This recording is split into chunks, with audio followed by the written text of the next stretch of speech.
truly, very little has changed in the last month, other than the prices of stocks have gone up a little bit, and the prices of bonds have gone up a little bit too. Interest rates have sort of stabilized.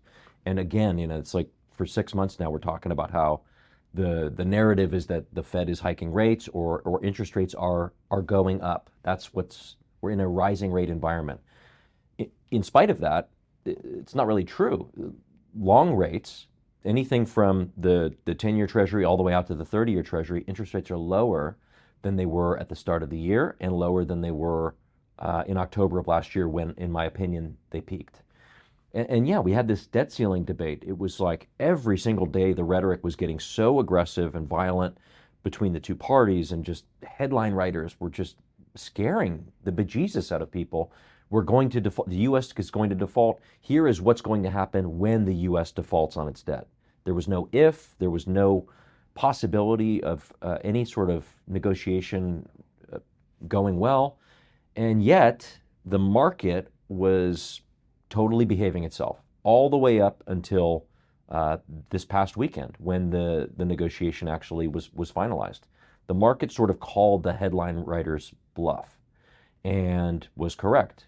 Again, we've had all of these debt ceiling debates over the last decade, well, longer than that, but it just always seems to work itself out. Neither party really wants to default, and they find a way to get an agreement, and it's just political posturing till the 11th hour, and that's kind of what we saw.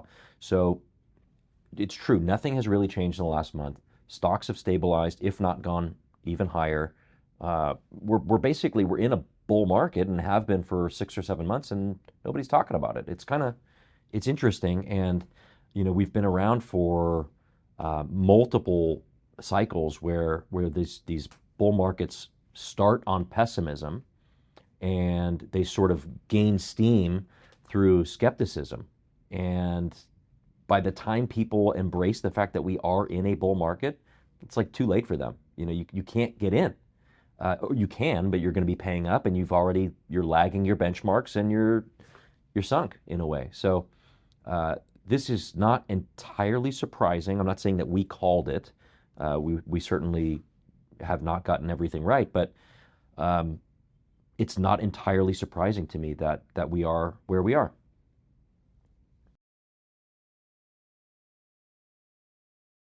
That was something that we talked about. I sort of forgot we talked about that on our last video, was sentiment being bad as a reliable contrary indicator.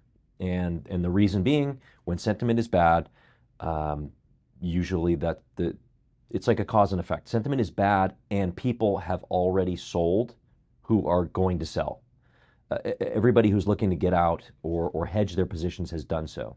And so they're negative, because they're half hoping that the market goes down.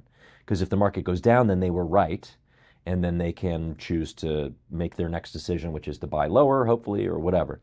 But sentiment being bad does tend to correspond with lows, short-term lows in the market, or sometimes long-term lows. And sentiment hasn't really improved all that much. And the debt ceiling sort of did us a favor in that regard, because it gave us this opportunity to have negative headlines and reasons for people to be afraid. The U.S. is going to default, and then we're finally going to have the dollar collapse that everybody's been worrying about. That hasn't come to pass, but it kind of kept this lid on sentiment. So the market is now, we're up 10% year to date in the S&P, 30% in the NASDAQ. Other sectors are not doing as well. Technology is really leading things, but sentiment has remained very negative. And there's still this reason for people to feel okay being in cash or short-term treasuries, because interest rates are high. So they're feeling confident and comfortable that, oh, I'm earning 4.5%, 5% on my cash. It's okay.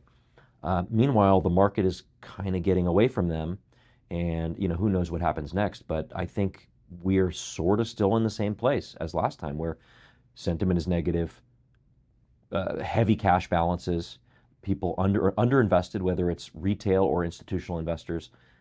I think there's room for another leg higher in the market, and nobody is positioned for it.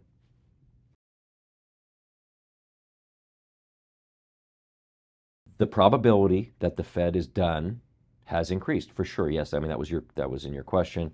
There's been some sort of leaks this week through Nick Timiraos at the Wall Street Journal is sort of like he's known as the Fed whisperer.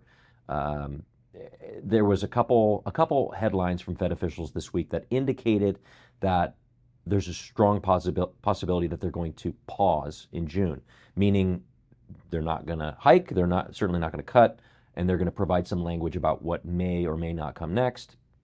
They already sort of hinted, Powell hinted last month when he did raise by 25 basis points, he sort of hinted, you know, this could be it, certainly could be it for now.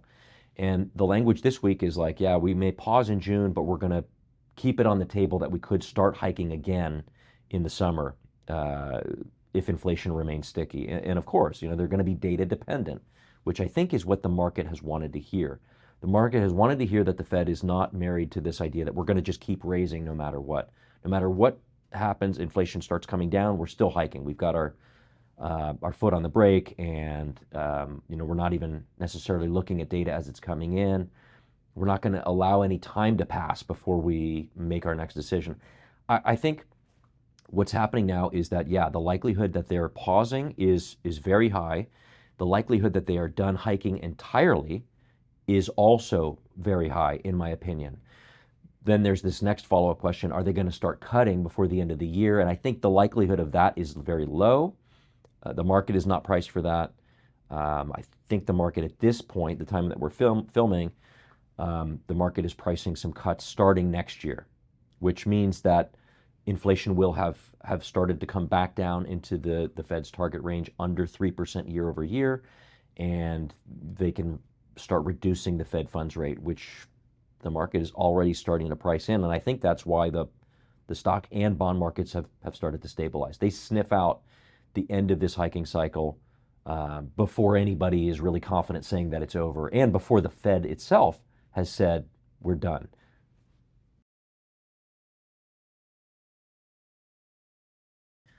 I think the easiest way to answer the what could go right this time around is to point to the what could go right from our previous video, which is just the absence of too many things going wrong.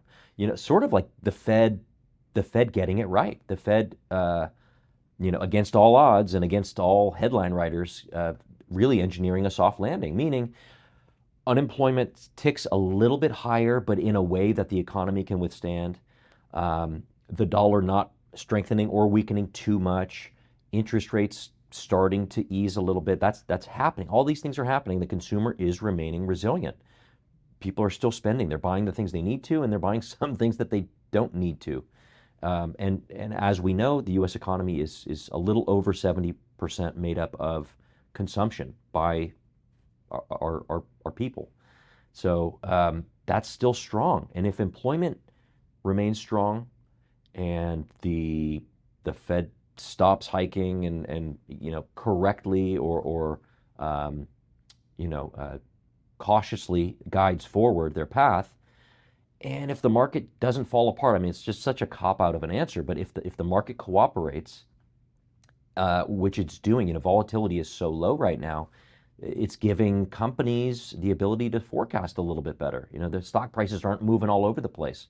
The end of last year, it was very difficult. If you're a large company like a Facebook or Apple or Google, and your stock drops 25-30% on your earnings, it makes it very difficult to do things like make huge capital commitments going forward, make huge hiring commitments going forward, because your prospective employees are relying on stock-based compensation. And if your stock's all over the place, it makes it harder to do. So having some stability in the markets is actually sort of can beget more stability. So I think just again, it's sort of a reiteration of the absence of bad news. And maybe we just kind of keep grinding higher a little bit. I think it's aggressive to anticipate a huge back half of this year because we've already had a pretty good first half. It wouldn't surprise me if technology goes nowhere for the rest of the year, or maybe even down a little bit, but indices like the Dow and the small caps catch up a little bit. I think it's still reasonable to expect mid-double digits returns for somebody who's got a balanced portfolio. And that's That's above historical average. But remember, we're coming off a year where things were significantly below historical average for like a 60-40 portfolio, stocks and bonds.